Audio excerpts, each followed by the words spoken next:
Welcome to social post TV. ఈ రోజు మనతో పాటు ఉన్నారు Ashok Chakravarthi garu, eminent English faculty, American accent trainer and expert in spoken English. నమస్తే sir. Now how important personality development కానీ, body language కానీ, మనం హౌ వి స్పీక్ ఎంత ఇంపార్టెంట్ మనకి ఈ 3 సినారియోస్? యాక్చువల్గా మీరు అడిగిన topics different topics madam. Correct. ఎందుకంటే కమ్యూనికేషన్ స్కిల్స్ వేరు, పర్సనాలిటీ డెవలప్మెంట్ వేరు, బాడీ లాంగ్వేజ్ వేరు, అవన్నీ వేరు. అయితే ఇప్పుడు మనము మాట్లాడుకునేది ఏంటంటే పర్సనాలిటీ డెవలప్మెంట్ గురించి నేను చెప్పాను అనుకోండి. పర్సనాలిటీ డెవలప్మెంట్ అంటే ఏంటి అంటే ఎవరితో ఎలా బిహేవ్ చేస్తున్నాము అనేది పాయింట్. ఎవరితో ఎలా అసలు యాక్చువల్గా ఇప్పుడు చూడండి, మనకు తెలియకుండానే మనలో చాలా రోల్స్ ఉంటాయి. చాలా రోల్స్ అంటే ఏంటి? రోల్స్ అంటే ఏదో అనుకుంటాం, కానీ రోల్స్ అంటే ఏదో కాదు, పర్సనాలిటీస్. మన లోపల ఉన్న ఒక్కొక్క థాట్ కి ఒక్కొక్క పర్సనాలిటీ. ఏ వ్యక్తినైనా తీసుకోండి, ఒక పర్సనాలిటీతో ఉండడు, వెదర్ మేల్ ఆర్ ఫీమేల్. ఒక మెచ్యూరిటీ వచ్చిన తర్వాత అంటున్నాను, if you take some infant, ఒక చిన్న బిడ్డను తీసుకుంటే మీరు అక్కడ రోల్స్ ఏమీ ఉండవు, బికాస్ ఏమీ తెలియదు కదా, జ్ఞానం తెలియదు. బట్ మెచ్యూరిటీ వచ్చిన తర్వాత రోల్స్ స్టార్ట్ అవుతాయి. ఒక ఇంట్లో ఒక ఫ్యామిలీలో ఒక 6 మెంబర్స్ ఉన్నారనుకుందాం. ఇక్కడ తల్లి, తండ్రి, ఇద్దరు అన్నదమ్ములు, ఇద్దరు అక్క చెల్లెలు. ఇక్కడ ఒక అమ్మాయిని తీసుకున్నట్టయితే ఆమెకి ఎన్ని రోల్స్ ఉంటాయంటే, ఒక అక్క ఉందనుకోండి, ఆమెకి చెల్లెలు ఉంటుంది. చెల్లెలతో ప్రవర్తిస్తున్నప్పుడు అక్కలాగా బిహేవ్ చేయాలి, అన్నతో మాట్లాడుతున్నప్పుడు చెల్లెల్లాగా బిహేవ్ చేయాలి. చూడండి, ఇక్కడ ఒకే ఒక అమ్మాయి చెల్లె అయింది, అక్క కూడా అయింది. చెల్లితో ఎలా ఉండాలి అంటే అక్కలాగా ఉండాలి. చెల్లి రాంగ్ చేస్తుంటే కరెక్ట్ గా చెప్పేటట్టుగా ఉండాలి. అన్నతో బిహేవ్ చేస్తున్నప్పుడు చెల్లిలాగా ఉండాలి. అప్పుడు ఇక్కడ అర్థం ఏంటి అంటే, ఈమె రాంగ్ చేసింది అనుకోండి, అప్పుడు అన్న చెప్తే వినాల్సి వస్తుంది. పెద్ద కదా, ఇప్పుడు ఈమె పెద్ద కాబట్టి చెల్లెలకి చెప్పింది చెల్లెలు వినాలి. ఇక్కడ చెల్లెలు కాబట్టి ఈమె అతను చెప్తే వినాలి. ఈ అన్న ఉన్నాడు చూడండి, అన్న కంటే ఇంకొకడు ఉంటాడు పెద్ద. వీడిక్కడ ఈమెకు అన్న అవుతాడు, ఇంకొక ఆమెకు అన్న అవుతాడు, కానీ వేరే వాళ్ళకి తమ్ముడు అవుతాడు. మీరేమనుకుంటున్నారు, ఇక్కడ వాడు ఒకే క్యారెక్టర్ అనుకుంటున్నారా? ఒకే రోల్ అనుకుంటున్నారా? ఒకే పర్సనాలిటీ అనుకుంటున్నారా? కాదు. ఏంటి మేడం ఈ స్ప్లిట్ పర్సనాలిటీస్ అంటే ఏమనుకుంటున్నారు? Split personalities nothing but this is what, ఒక పర్సన్ లో అట్లాంటివి ఉంటాయి, కాకపోతే అవి ఎక్స్ట్రీమ్ లెవెల్లో చూపిస్తారు.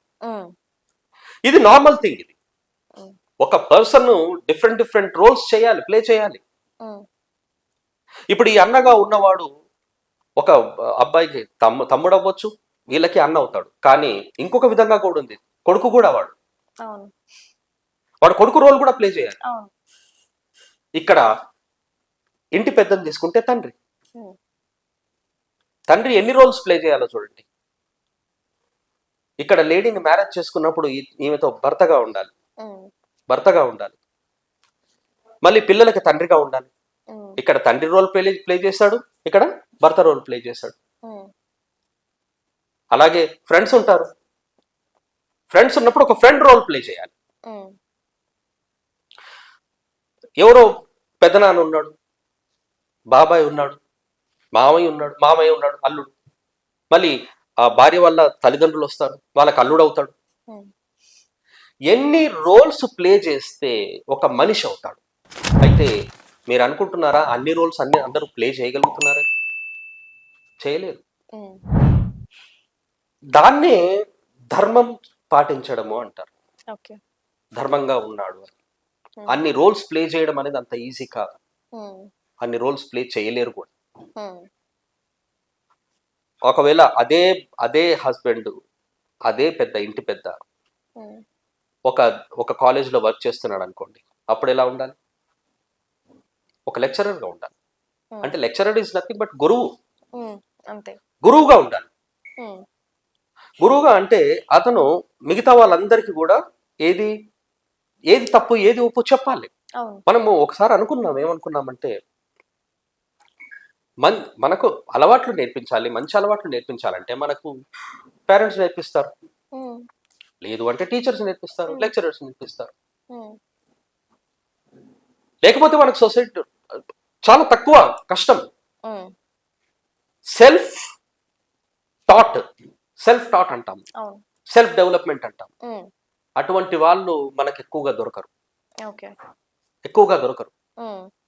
మనకి ఎవరో ఒకరు గైడెన్స్ కావాలి. అవును. అయితే ఒక పర్సన్ అనే వ్యక్తి అన్ని పర్సనాలిటీస్తో ఉంటారు. హ్మ్. ఈ పర్సనాలిటీ డెవలప్మెంట్ అనేసి ఏదో కోర్స్ పెట్టేసి ఏదో అటెండ్ అయినంత మాత్రాన అనుకుంటారు, కానీ అదంత ఈజీ కాదు. అండ్ నేను ఇక్కడ ఎవరి గురించో మాట్లాడడం కాదు.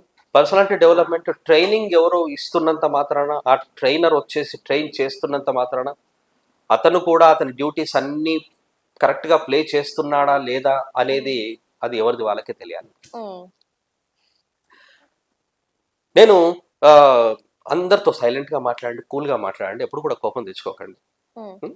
కూల్గా మాట్లాడండి, ఏముందని, హ్మ్. సంతోషంగా మాట్లాడండి, ఎప్పుడు సంతోషంగా ఉండండి, నవ్వుతూ ఉండండి. సరే, ఎప్పుడు నవ్వుతూనే ఉండాలంటే అవును, ఎప్పుడు నవ్వుతూనే ఉండాలి, ఎప్పుడు చూసినా నవ్వుతూనే ఉండాలి, అందరినీ నవ్వుతూ పలకరించాలండి. సార్ మీరు ఎప్పుడు నవ్వుతూనే ఉంటారు? ఎప్పుడు నవ్వుతూనే ఉంటాను సార్. ఎప్పుడు కూడా మీరు ఎప్పుడు అంటే ఎటువంటి పరిస్థితులే ఎన్నిసార్లు చెప్పాలి నీకు, ఎప్పుడు నవ్వుతూనే ఉంటా, అది అర్థం అవుతలేదా నీకు అన్నారు అనుకోండి, హ్మ్. అది కరెక్టే అంటారా? కాదు. ఈ సినిమాల్లో చూపిస్తున్న అపియరెన్సెస్ ఉంటాయి. అపియరెన్సెస్ ఆర్ డిసెప్టివ్ అని ఊరికనే అనలేదు. యెస్. యెస్. ఏదో పైకి కనిపిస్తున్నంత మాత్రాన అది నిజం అనుకోవడం అనేది అది కరెక్ట్ కాదు. ఏదో చెప్పినంత మాత్రాన, స్పీచెస్ ఇచ్చినంత మాత్రాన అది కరెక్ట్ కాదు. హ్మ్. పర్సనాలిటీ డెవలప్మెంట్ అనేది మన లోపల ఉండాలి. హ్మ్. మనం ఎవరిని హర్ట్ చేయకుండా ఉండండి, అంతకంటే గొప్ప పర్సనాలిటీ ఏదైనా ఉందా అంటే నేనైతే లేదంట. హ్మ్. I'm sure of this. Okay. ఎవరిని హర్ట్ చేయకుండా మాట్లాడండి, చూస్తాను. కష్టం.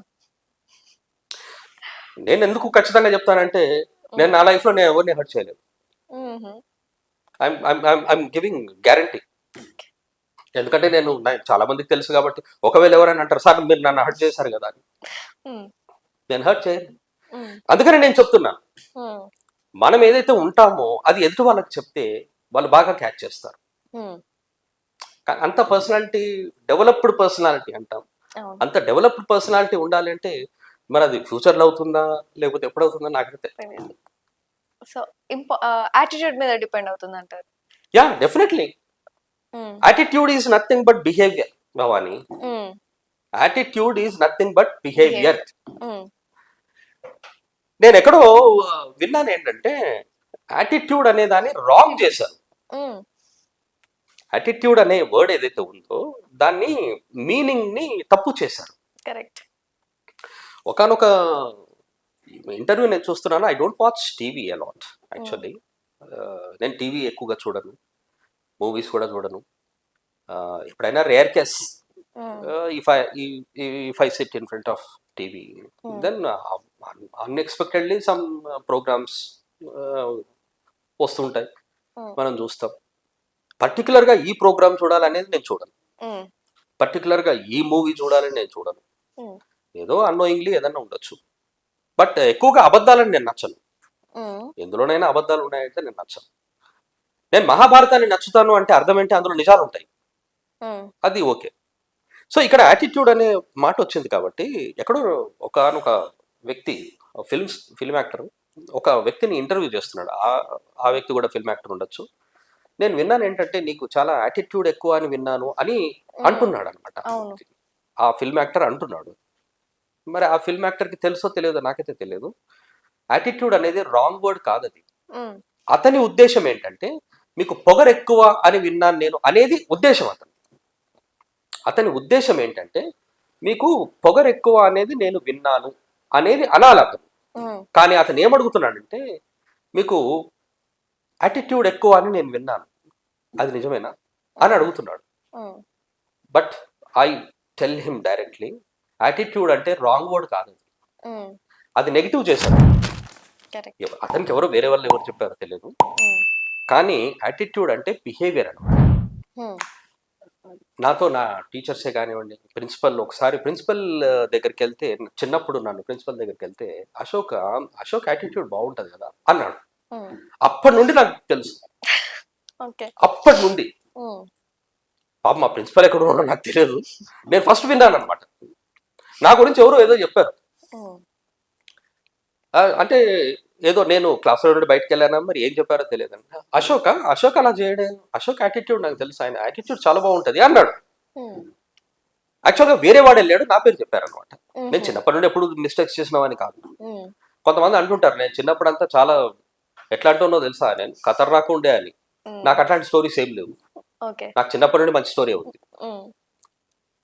టీచర్లే కానివ్వండి, ప్రిన్సిపల్లే కానివ్వండి, అందరు బాగా లైక్ చేసేవాళ్ళు. వాళ్ళు ఎక్కడున్నా సరే ఈ రోజు కూడా నన్ను చూసి చాలా సంతోషిస్తారు. అబ్బా, నేను చిన్నప్పటి నుండి ఇష్టపడ్డ వ్యక్తి కరెక్ట్ అని. అయితే ఈ యాటిట్యూడ్ అనేది ఉంది చూడండి, దాన్ని రాంగ్ చేస్తారు. యాక్చువల్గా యాటిట్యూడ్ మీనింగ్ అది కాదు, బిహేవియర్ అనమాట. మనం ఎవరితో అయితే మాట్లాడుతుంటాం, మంచి మాట్లాడతాం, నవ్వుతూ మాట్లాడతాం, మనం ఇలా అనొచ్చు, అతని యాటిట్యూడ్ చాలా బాగుంటుంది, positive attitude.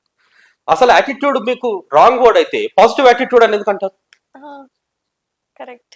Positive attitude, negative attitude అంటారు. మీకు యాటిట్యూడ్ అనేది రాంగే అనుకోండి, పాజిటివ్ యాటిట్యూడ్ ఎలా వస్తుంది? ఇలా చాలా మందికి చాలా తెలియకుండా మాట్లాడుతుంటారు భవాని. అది ఇప్పుడు ఎవరో ఒక పెద్ద ప్లేస్ లో ఉన్న వ్యక్తి, పెద్ద పొజిషన్ లో ఉన్న వ్యక్తి ఏదో అన్నాడు కదా, ఆ వ్యక్తిని మనం తప్పనలేం కదా అనేది ఏమీ లేదే. అతను తప్పంటే తప్పే. ఒక పెద్ద పొజిషన్ లో ఉన్నాడు, అతను యూజ్ చేశాడు ఈ వర్డ్, ఇక మనం అతన్ని తప్పనలేం కదా అని కొంతమంది అనొచ్చేమో. కొంతమంది అనొచ్చు, చాలా మంది అనొచ్చు, బట్ నేనైతే యాక్సెప్ట్ చేయను. రాంగ్ ఉంటే రాంగ్ అంట. బట్ అతను నన్ను వచ్చేసి అడుగుతాడని నేను అనడం లేదు. కానీ యాటిట్యూడ్ అనేది రాంగ్ వర్డ్ ని చేశారు, అలా రాను రాంగ్ వర్డ్ తయారయ్యింది. Attitude is not a wrong word. So there is no wrong meaning in attitude. Wrong meaning ఏమీ లేదు. యాటిట్యూడ్ అని పాజిటివ్ యాటిట్యూడ్ అనొచ్చు, ప్రవర్తన అన్నమాట. అతని ప్రవర్తన బాగుంటది అన్నప్పుడు మీరు యాటిట్యూడ్ యూజ్ చేయొచ్చు. Thank you so much sir for your valuable information. Okay, thank you.